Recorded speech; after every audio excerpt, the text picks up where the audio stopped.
Hi, guys. I'm Adam Malin, and today we have something special for you. In a career spanning 5 decades, Bob Picardo has consistently proven himself to be a jack of all trades, moving effortlessly between roles in diverse genres and tones. He's particularly beloved, however, to fans of the sci-fi and fantasy horror genres who know him from countless memorable roles in film and television. Bob and I share a 45-year history, and it was an honor to host him at many Fangoria Weekend of Horrors events that we ran with Tony Timpone and Starlog Group over the course of 25 years, as well as, of course, at many, many creation entertainment events, including, of course, our iconic annual Vegas Star Trek extravaganza. Bob is cordial, funny, and a consummate professional at his craft, and it was an honor to sit down and chat with him about his storied career and our many experiences together. I hope you enjoy the conversation as much as I have enjoyed my enduring friendship with this talented creative.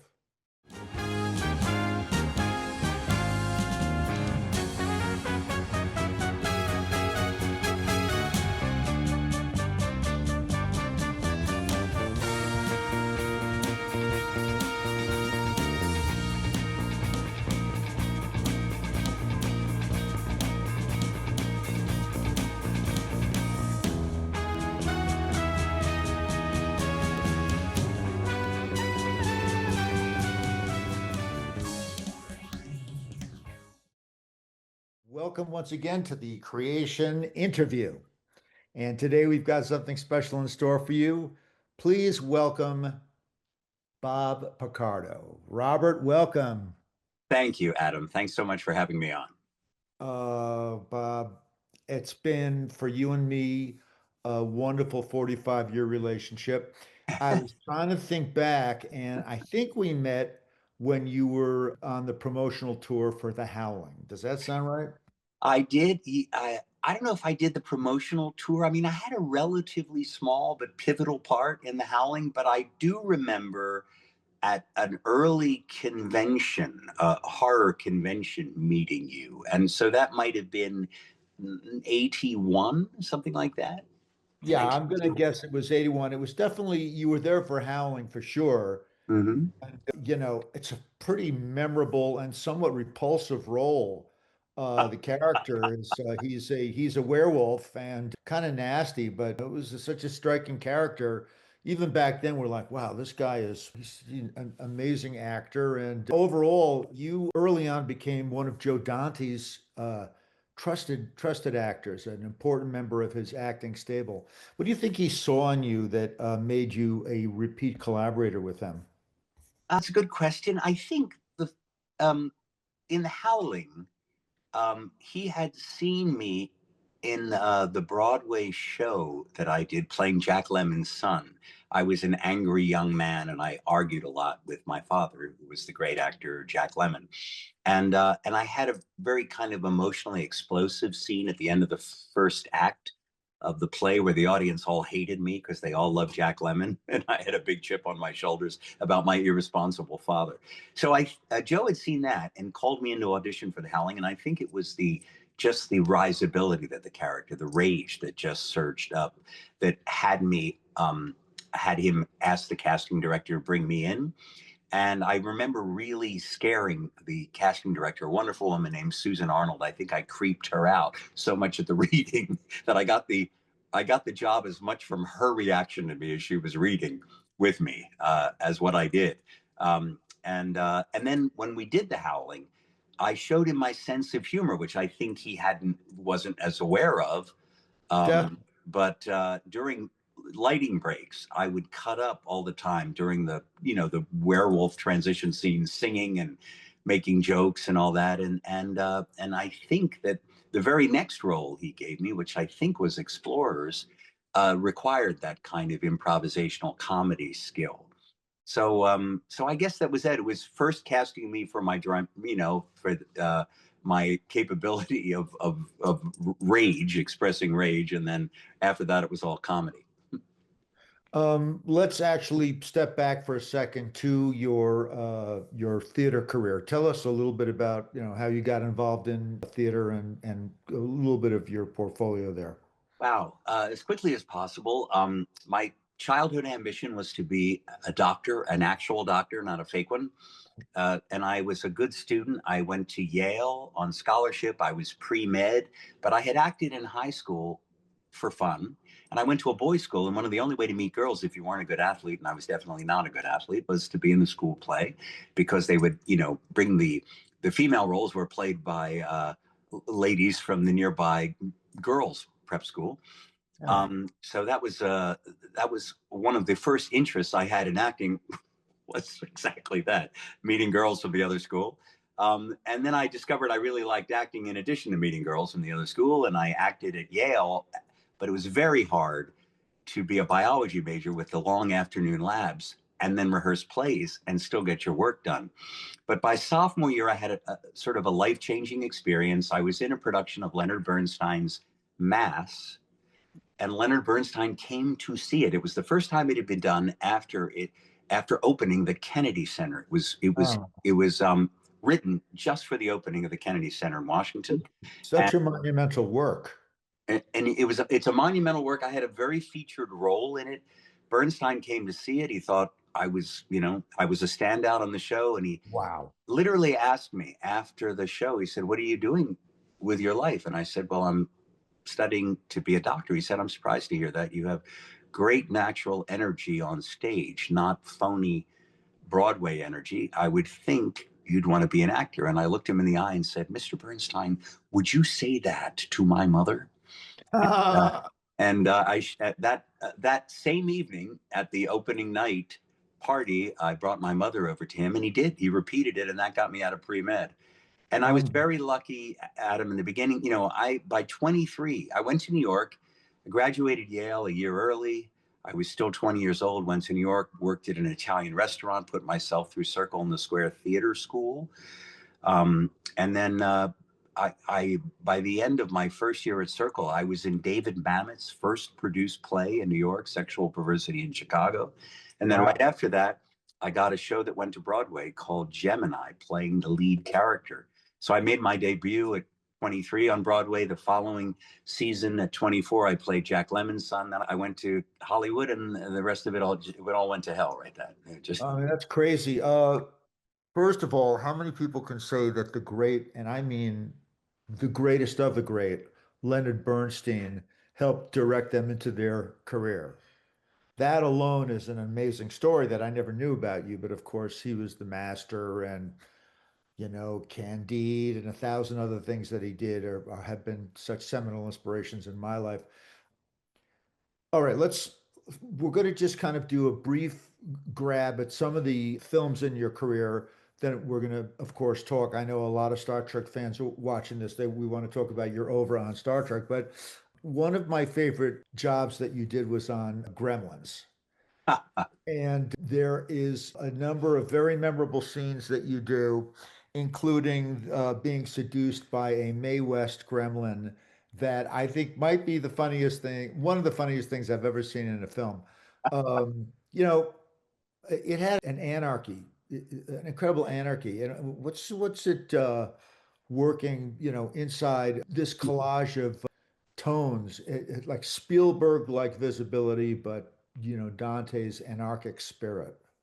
Well, Joe, as you said, has a very subversive sense of humor. And I remember when we shot that last scene where the female gremlin who's fallen in love with my character. My character is really the guy you love to hate in the movie. He's Yeah. sort of corporate axe who the John Glover character Daniel Clamp, who's based on, I'm not going to say, but you all know who he's based on. And I work for him, and it's my responsibility to enforce all the rules. So I'm not a popular guy. But this female gremlin, for whatever reason, falls in love with me, traps me in the men's room. And we shot, I think, 14 different versions of that final shot. And the last one I did was I did a face like a kind of, oh, what the hell, I'm not getting any interest from any other female. Why not? I did this funny look, and Joe at the end, after he called cut, he said, "You expect me to print that?" And and that's the one in the movie. That's the out of the movie. In fact, they're making Gremlins 3 finally. So Oh, I'm hoping Warner Brothers realizes that, where we left off. If there's a human Gremlins hybrid, then I'm dad. I'm uh, daddy. as I recall, at the end of that scene, you two are seen sliding down out of the scene. I can only guess at, what was to come after that moment. Well, it was a PG-13 movie, so I'm surprised they used that take Oh, too. great. But what are you going to do?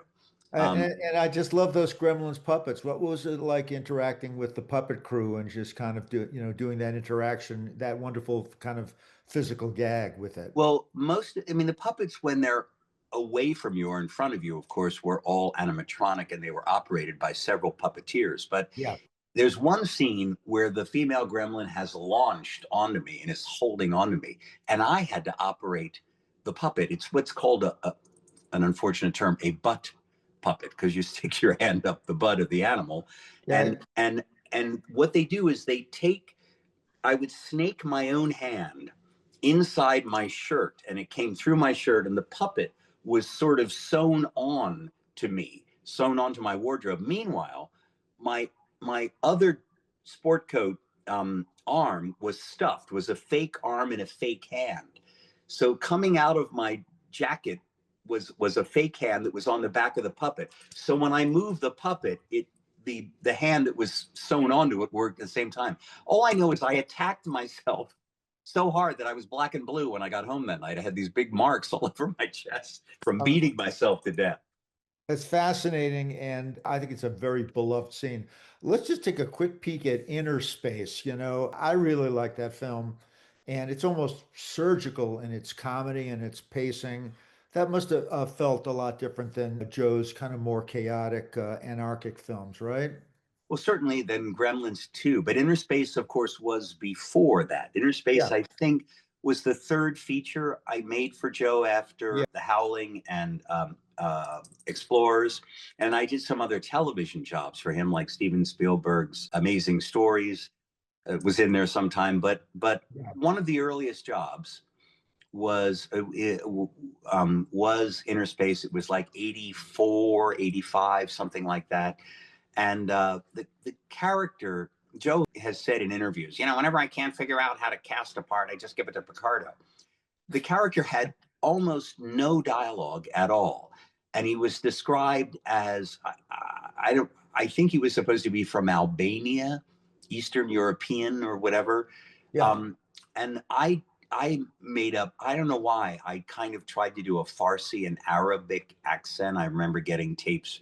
But when I auditioned for it, I remember that Joe said to me, "Look, I want you to play the part, but we have to prove to Steven Spielberg being the exec, we have to prove to Steven you're the right guy. And Steven thinks the character should be scary, and I think he should be funny. So we're going to shoot an audition where you're scary, and then afterwards, after you're approved, we'll do what we want." That's what I was told.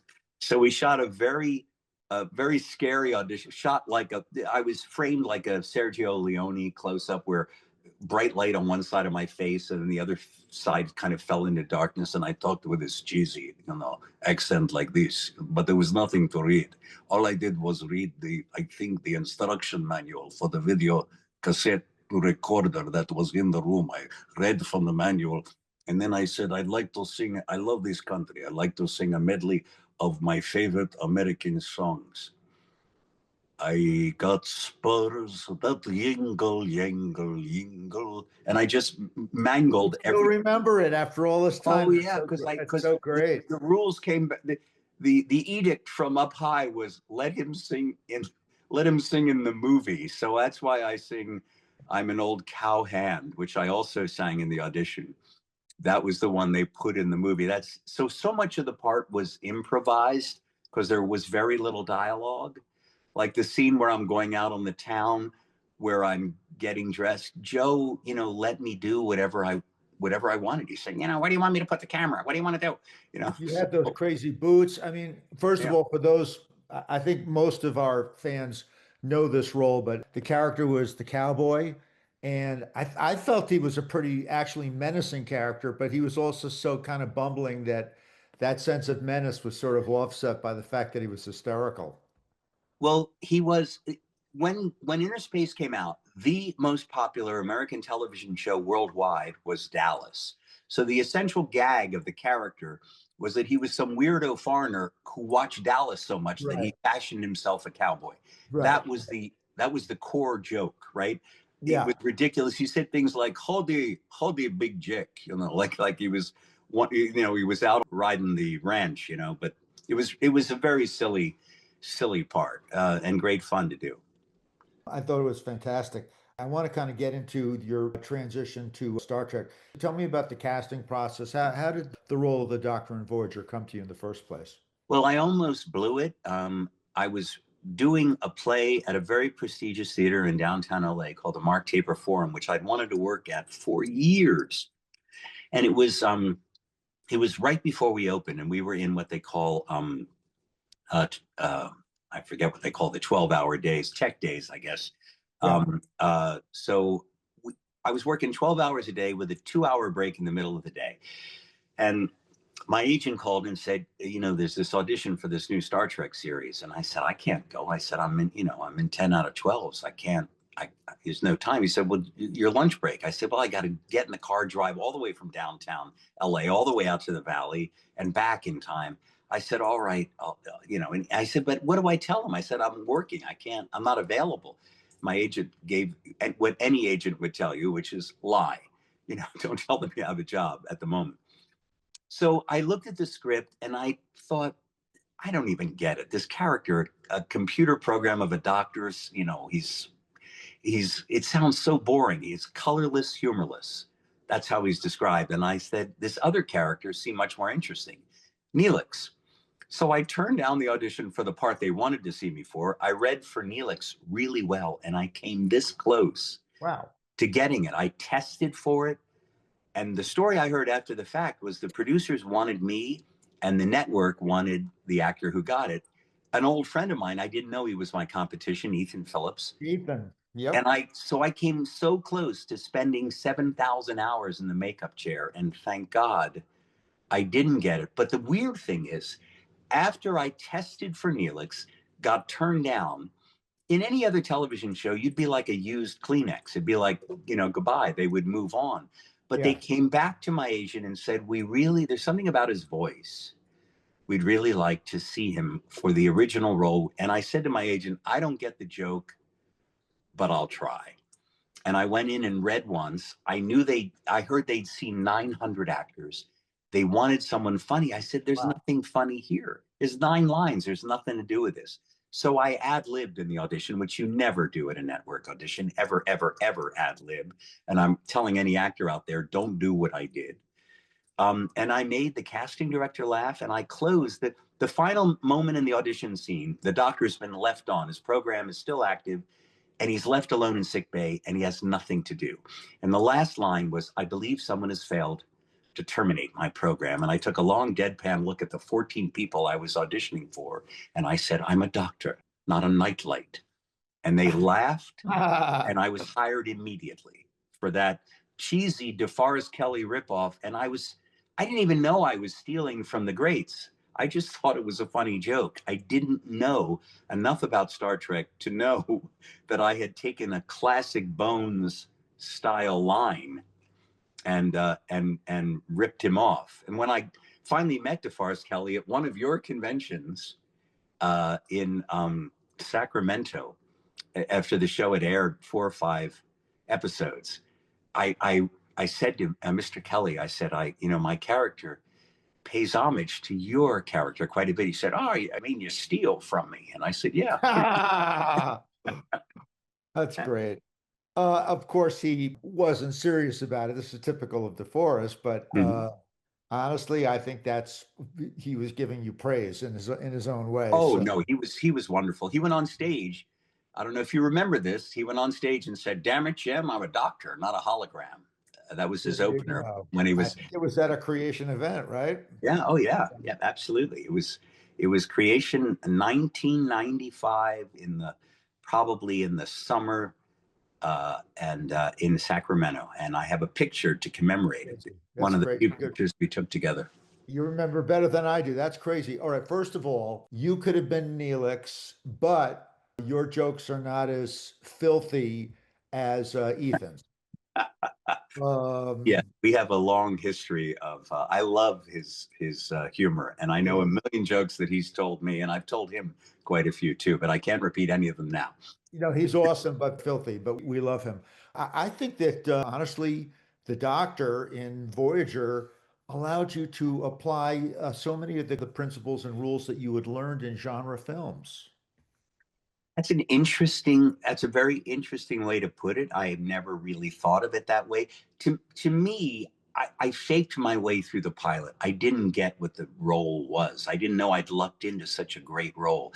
But in the first episode after the pilot, I had a scene in sickbay where Kess comes because she wants to build a hydroponics lab, and she comes looking for soil samples, and I am insulted because I was designed for emergency medical use only. So I rattle off to her how I've been programmed with 5,000 medical texts and the experiences of 24 Starfleet medical officers. But yes, let me get your dirt. And and that moment I realized it was his sense of injured merit, the fact that he was designed for better things, and now every run-of-the-mill science and medical request was going to be funneled through him, and he was, he just thought he was being disrespected. And also the overall joke, remember in the mid 90s, everyone had a computer at home. And he was essentially a computer joke. He was a piece of, if your computer didn't Yeah. cooperate with you, can you imagine turning on your computer and it says, no, I'm taking an opera class now, come back later? It's ridiculous. It's ridiculous that an artificial intelligence would have hobbies and would not be available and would argue with you with what you wanted. That was the essential joke of the character. He was a piece of uncooperative technology. I think honestly it was pretty fairly prescient because of course today where AI is going, so much of that could be real. But one of the things I think about the Doctor is, and I'm sure this is really a lot about you, is that his character evolves over the course of the seasons more than almost any Star Trek character. I loved that evolution. And how conscious was that evolution? Was it, more of the trajectory you plotted for him? Was it the writers and the producers? How did that transformation of the character evolve organically? Well, the writers knew what they wanted. They had a long view that the character, I believe, was going to get more human, but they did write to my strengths and certain things. The fact that I sing opera in the show was a complete mistake. I just suggested I thought it's funny if this emotionless character listened to a very emotional human art while he was working. So that was the extent of my suggestion. How about if the Doctor just listens to opera in sickbay when he's working alone? And they misunderstood me and wrote a script 5 months later after I'd forgotten I'd made the suggestion where I'm singing opera. And I literally said, no, guys, that's not what I meant. And it was too late. So that certain of the things I suggested, the relationship I had with Seven of Nine, where I think I'm a better teacher of how to become human again for a former Borg than a real human would be. I made certain suggestions that they took, others they didn't. But the whole arc of him becoming more human, I think, was something they had in mind from the beginning. So I had to start with a very bland affect. And no, I don't think I smiled until there was a flicker of a smile late in season two. I had a very mannered way of speaking. I had this forced kind of Yeah, Johnny on the spot posture that I did, all yeah, of these things to make him seem artificial, because he didn't have the benefit. Data had the funny skin and the funny hair color and the funny eyes to remind everybody that he's an android. But because the Doctor looked like every other character, what defined him was that he appeared and disappeared when he was turned off. But yeah, while he was activated, he looked like every other character. So I thought I yeah. needed to have a certain amount of artifice so that as he became more human, that could be dialed back and he would smile and he would learn, he would change the way he spoke, and it would be less, declamatory and less artificial. So because I started so far toward mechanical, I really had a great place to go. And I'm very grateful that I did that. Yeah, and the Doctor starts to show a love of performance, as you mentioned, to the opera, holodecks, and it reveals ego and vulnerability. That I felt, helped unlock the character and also unlocked you as an actor to move in that direction. Yeah, no, it gave the most wonderful thing about the character is he did not have to behave like any other Starfleet officer because he was programmed. So he didn't have to always be, he didn't have to be stalwart, brave, and true all the time. He could play negative qualities. He could be paranoid. He could be arrogant. He could be a windbag. He could be uncooperative, and all of those negative qualities. And then when pushed, he would rise to his better self. But I think what delighted the audience is that he would roll his eyes. He would obviously, you know, he would obviously not want to cooperate when he was asked to do something that wasn't something he was supposed to do. And that's what made him fun. So I could be very expressive. I could mug, in the comic scenes, and then when the script called upon, I could get very close to the bone and very naturalistic in the role. So I had a great wide canvas to paint on that I don't think you get in other kinds of, because Star Trek, they always have to be heroes unless it's the, Tom Paris goes crazy episode, or the Tuvok goes crazy where they are possessed by something. We always do the evil twin Star Trek episodes, but on a regular basis, the regular Starfleet officers had to behave a certain way, and I didn't. Having said that, I think the Doctor is very heroic, and that heroism, as he becomes more human, becomes more evident.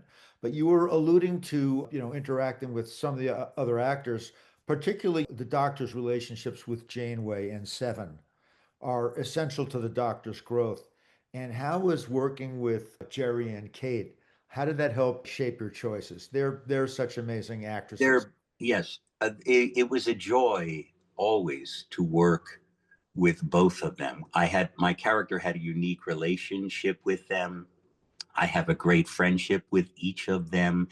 Kate is the most incredibly, not just gifted, but prepared actor you will ever work with. She arrives. I've never seen an act. She doesn't bring her script to the set because she knows every word perfectly. Right. From the moment no matter how much dialogue, no matter how late she worked the night before, how early she went in the next day, she was immaculately prepared. So you had to be. She raised the bar for you in order to play in her field.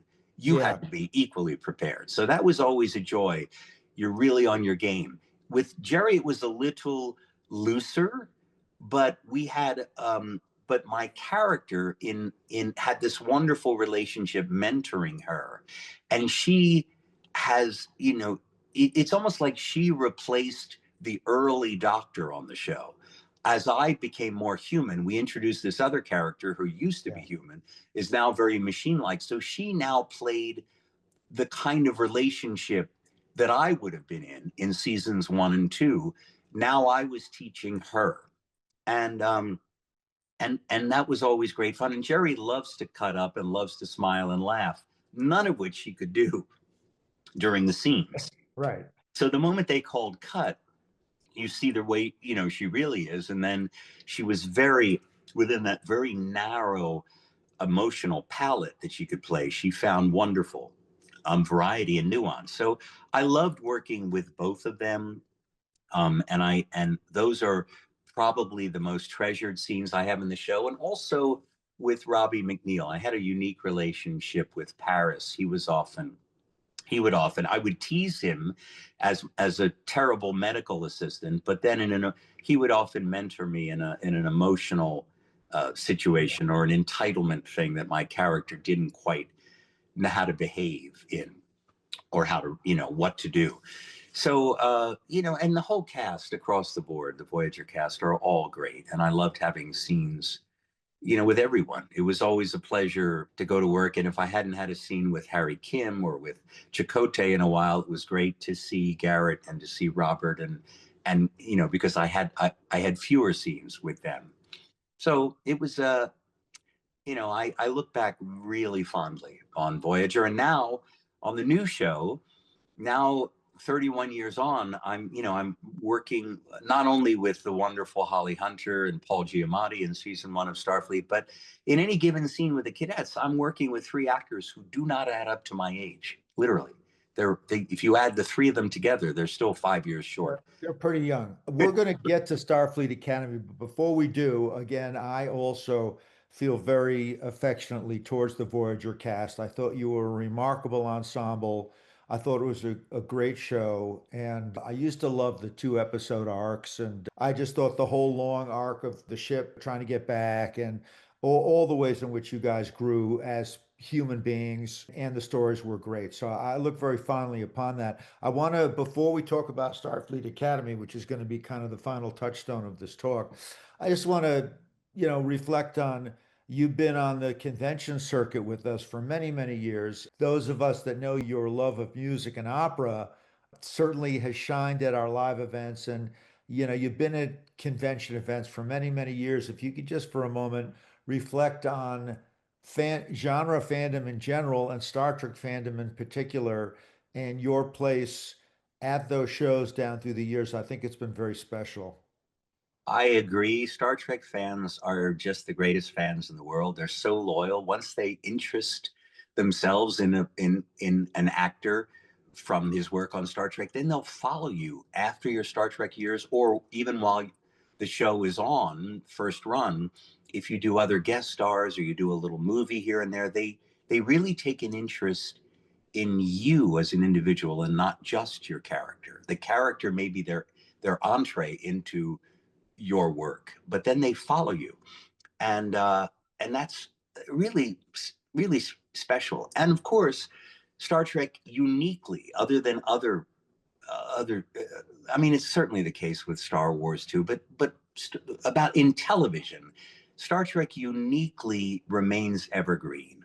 I go to conventions now, and some 7 or 8 year old fan who has just watched 174 hours of Voyager in the last 3 months comes up to me and looks and is dying to meet me. And all of that work I did, even though I look different, it's still brand new to him or her, Yeah. and they're excited to meet you. And that wonderful thing about Star Trek, that the work remains evergreen, that new audiences are constantly um, being introduced to it, and older audiences are rewatching over and over again.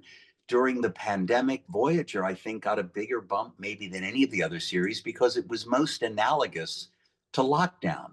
Voyager, we're locked down on a ship, 75 million light years from home. We all have to depend on each other. So we were the locked down cast of all the Star Trek shows. And Yeah. I think that in some respects, we got a kind of a bigger bump of rewatchers than perhaps TNG or Deep Space Nine or Enterprise.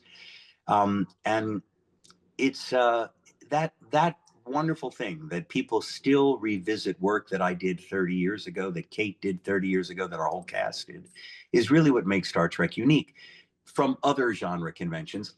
Horror conventions are fun. I haven't done that many horror movies, so I'm really most comfortable either in a big box convention, but the best of all is always Star Trek Las Vegas, because it's the biggest audience worldwide of dedicated, longtime Star Trek fans. Multi Yeah. generational, often you see three generations come up to your autograph table. And there's Yeah. something just so gratifying about meeting people for whom Yeah. Star Trek has been part of their lives for 60 years, if they're that old, and they introduce it to their children and their children's children. There's nothing like it. Yeah, it's a multi-generational thing, and it's definitely a family thing, and you're such an important part of that family. Yes, Bob, and I've been so grateful, and all of us have been so grateful that you've shared yourself with us over this journey at the events. But I do want to finish up by talking about Starfleet Academy. Now, some of our viewers actually, have not seen it. I know it's a couple of episodes have aired, but for those of our viewers that are not familiar with the setup on the new show, Star Trek Starfleet Academy. It's a new Paramount Plus series set in the 32nd century, and it follows the first new class of Starfleet cadets in over a century as they train to be officers, which is part of this very far future era of Star Trek that was introduced after Discovery. And the show focuses on these cadets' coming of age journeys, interpersonal struggles. I think they're a bit younger than the casts that we've been used to. I think it blends classic Star Trek exploration with a younger perspective. And Bob, it's incredible that you're returning again as the doctor, the emergency medical hologram. But centuries later than we last saw him, and you're an instructor and senior medical officer at Starfleet Academy. And in this timeline, you've been active for nearly a millennium and are a mentor figure for the cadets. So, isn't that a great starting setup for you and for your character? It is. I mean, try to wrap your mind around that, folks who are listening. 800 years of continuous activation, 800 years of digital memory, perfectly clear, where an event, a loved one who died 767 years ago is as clear as someone you saw yesterday. It's mind Yeah. boggling. And one of the great assets of the writing of the new show is that my captain and the chancellor of Starfleet University, The great Holly Hunter. is the great Holly Hunter, an actress I admired for years. I saw her on stage literally 40 years ago in one of her early theater roles. She's had given so many brilliant performances, highly decorated, two Academy, well, two Academy Awards. I know she has one for broadcast Yeah. news, maybe two, many multiple nominations. Yeah. Her character is half Lanthanite, so she is 420 years old. So we can commiserate about, most humans my age are worried about their mortality. My character is worried about his infinity, the fact that he'll go on forever, which is a burden in a different way. It's And immortality. what? It's immortality. Immortality, yeah. And imagine also, 32 generations. If you ballpark 4 generations a century and he's 800 years activated, 32 generations of organic colleagues growing old and dying around him. How interested would you be in forming personal relationships? So in a funny way, he is reticent, even though on the surface he's the doctor. He has the doctor's wit, humor, pace, attitude. Underneath, at a deeper level, I think he's in many ways harder to reach. He is more reticent to form anything beyond a professional, a student teacher relate. He doesn't want to mentor. He doesn't want to become pals. He just wants to do his job, pursue his hobby of opera still, and other interests. But I think that's kind of an odd coincidence with when he was first activated on Voyager. Even though on the surface he's still very different, inside I think that reticence to trust or whatever, or to get involved, is kind of common with the way he was 800 years ago. But beyond that, it's just a great opportunity for me to try to do the same kind of pace that I had 30 years ago, to really keep him moving and not seem like an older guy. Even But though, this is what's so incredible about your acting challenge on the character is that you have to, the core of the character that had to remain the same, and how this being would have evolved in 800 years. That character arc is part of what's so amazing about this gift of a role that you've been given. yes, and you'll see late in the season. I know you've seen the first 6 episodes. Yeah. Later in the season, I have bigger demands on the character. It's you'll see a deeper side of the character than you've ever seen before. So that is also very gratifying. They gave me a lot of wonderful writing in the first year, but in that episode late in the season, you'll see the people who know me, know the character well. They'll see something they haven't seen before. Star Trek has always been about exploration, but Starfleet Academy kind of spins that into an academy environment. What do you think that Star Trek gains by exploring this sort of institutional era rather than just, a ship at warp? Well, I think that because Starfleet Academy was taken down by the burn and gone for a number of years, it was Yeah. just the war college. The, Bringing it back is all about renewal and optimism. I feel that Starfleet Academy is more optimistic than any of the other Star Trek shows, except perhaps the original series. It's all about rediscovering those ideals and the core values that Starfleet originally formed around. And after this terrible tragedy, we're moving forward. We're coming out of this darkness into a period of pure optimism. We're going to recapture that spirit. We're going to send the next generation of explorers and Starfleet heroes forward. That is what you get out of starting with the institution. Also, it's a coming of age story now for all these young cadets. So it incorporates some of the most popular things from the Harry Potter mythology, from the X-Men mythology. These are students that have special, some of them have special Yeah. abilities, Abilities. like Yeah. Harry, but others are just they come from special backgrounds. They're very driven. So some of them actually do have special abilities. Others Yeah. are just driven, like Genesis character, her father, she's been She's like the army brat that grows up all over the world. In her case, her father being a Starfleet admiral, she's grown up all over the cosmos, has never lived on a planet. So they're all uniquely special. There's been some carping, I must say, among some of the more outspoken fans that some of the cadets don't seem like they're Starfleet material. We've had a few jokes that I think people are taking a little, a cadet swallows her comm badge, and people are all up in arms that a Starfleet cadet would never do that. I hope people understand we're trying to introduce more humor. We're trying to take the lessons we've learned from the lower decks, from Prodigy, from some of the animated series, and have a little more humor too. So, I mean, don't get your knickers in a twist over Of course. of a single joke. We want there be imperfections, and also, as in any intense environment, some of the people will drop by the wayside. Not everybody who enters, the most prestigious acting school, Juilliard, in the world, ends up graduating, right? Yes. You They don't advance everyone, but Yeah. I think that some of the fans have been so persnickety about, if you're a Starfleet cadet, you must have X, Y, and Z. Get over it, guys. It's a brave new world. Well, welcome to the world of the audience trying to make decisions about intellectual property in an entitled way when you just wish that they could be a bit more passive and sit back and let the writers and the producers and creators write the story that they want to write. Exactly. I couldn't agree more.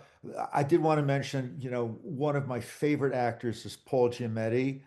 And I Mm-hmm. just wondered, have you had a chance to work with him? I just think he's so brilliant, and it's such a wonderful, delicious role for him. It's so great that he is a fan. So all of you Star Trek fans know that Paul Giamatti is in this, not because he needs a job. He Yeah, wanted to play a Klingon. He loves Star Trek. He is deeply a Star Trek fan. When he met me, he was like a fan. I mean, here's an actor that I've admired for years. I knew he was the son of a former president of Yale, the president right after I graduated Yale. His dad, Bart Giamatti, was president, then went on to become the commissioner of baseball. Paul is, I've watched his career forever, never knowing he was a Star Trek fan, and he even knew who I was. We have become friends. He's an extraordinary, kind, and wonderful individual, in addition to being a great actor. And it just shows that Star Trek fandom is so large, and it also encompasses other actors that I've admired my whole life. People like Tom Hanks, the late Paul Sorvino, people that you never knew just really enjoy Star Trek. Robin Williams he knew the first Yeah. time he laid eyes on me, he treated me like, like I was royalty. So you Right. never know which actors that you've admired have, really loved Star Trek. And that's also a great blessing. The people I've met at conventions, the people I've met through my work with the Planetary Society, Star Trek has brought me so many opportunities beyond just the career as an actor, but has enriched my life in so many ways that I'm very grateful and very mindful of it. Before we go, will you speak a little bit about the important work that you've done with the Planetary Society? It's pretty incredible. I would be happy to do that. Thank you. While Voyager was in its initial run in the late 90s, I was asked to do a benefit for an organization I'd never heard of called the Planetary Society. It was co-founded by Carl Sagan in 1980. I think when he felt that the American public was less engaged with the space program after all the excitement of the 1960s and the March to the Moon. So he wanted to keep that engagement. He wanted American citizens to feel they had a voice in the future of space exploration. So he founded it in 1980. Our present leader, Bill Nye the Science Guy, was a charter member because back in 1980, and Carl Sagan taught Bill when he was at Cornell. In any case, in the 90s, after the Planetary Society was, 18 years old or something like that, I did a fundraiser for them. And the two of the surviving, Carl Sagan sadly had passed, the two surviving Yeah. co-founders asked me to work with them. And I said, well, I'm not a scientist. And they said, I think they knew that I could bring their message to the science fiction fan community and that I had loved science. I was intending to be a biology major. I'm fascinated with when we will find evidence of life off of our planet. I'm convinced that it'll still be in my lifetime, that we're going to find at least microbial evidence of past life on Mars or a moon of Jupiter or somewhere. Yeah. And so they knew I had an interest in science. I worked with them for years on their advisory committee. I spearheaded educational challenges for young people. I got the first public service announcement ever on a Star Trek set during Voyager for a challenge for young people called the Mars Millennium Project. And now I've been on the executive board for about 8 years. The work is very important to me. We have had a big, we go to Washington, D.C. and advocate against cuts in NASA science budgets. We do Yeah. important things. We give petitions. We're the greatest resource for the public to go to planetary.org, and you can find out everything you want to know about past missions and about what we're doing now and what you can do if you love space and you want to be part of an international community of people just like you. You got to join the Planetary Society. Yeah, well said. And the Planetary Society has been a continuing presence at our Vegas show for many years. For We which I'm grateful. I appreciate that very much of creating. we couldn't Yeah. agree more about your mission, and I think every Star Trek fan would agree that space exploration and proper funding for the sciences is essential to our survival as a species. So I don't think you'll get any arguments there. Bob, we got to wrap it up, but can you just sort of sum up for us the amazing legacy of your work as an artist and a creative? What do you think this legacy should be and what it means to people? Wow. Well, You're not dead yet, by the way. I'm not. I feel gratitude that I've spent my career as a working actor. That I've had the opportunity. I've had great on stage and live theater experiences. I've been in some really wonderful movies and a few turkeys, and I've done over 300 hours of television. But I suppose I'm most grateful to Star Trek because it's given me a signature role, and I didn't see it coming. I would not have necessarily picked science fiction at that stage of my career for where I would really succeed, but I've been granted this gift of being part of this wonderful saga of humanity's future in space and our optimism for humanity's future, where science and technology will empower us and not destroy us. So I'm grateful for the opportunity Star Trek has given me, and I love the fact that people continue to watch the work and will continue to watch it after I'm gone. But mostly, I'm just grateful that I've been able to spend my life doing what I'm passionate about, which is being a performer. Well said. It really is all about the work, isn't it? And giving something creative to the world with your talents. It's a beautiful thing. Anyway, Bob, I want to thank you not only for this wonderful discussion, but for our multi-decade personal friendship and for all the wonderful experiences gracing this creation stages. And we have some amazing stuff yet to come, just as a little sneak peek without giving too much away. You'll be back with us at the Star Trek show in Vegas this coming August of 26. And you are going to be doing our Broadway night yet again. And this time you will be blowing the audience away with a series of characters and roles New that songs. will, absolutely show our audience what you're made of creatively, which we all on the creation team know already. I know it's going to be amazing. And you God be willing, you'll be with us for years to come, not only at creation events, but continuing, I hope, with a long run on Starfleet Academy and future roles yet to be defined. Thank you, Adam. And thank you for 40 plus years of loyal friendship as well. Yeah, it's been great. Okay, Bob's, it's a wrap. Love you. And I know our viewers are grateful for the time that you spent. So thank you, Robert Picardo. And ladies and Hey. gentlemen, thank you so much for watching. That's right. Live long and prosper, everybody. Bye, guys.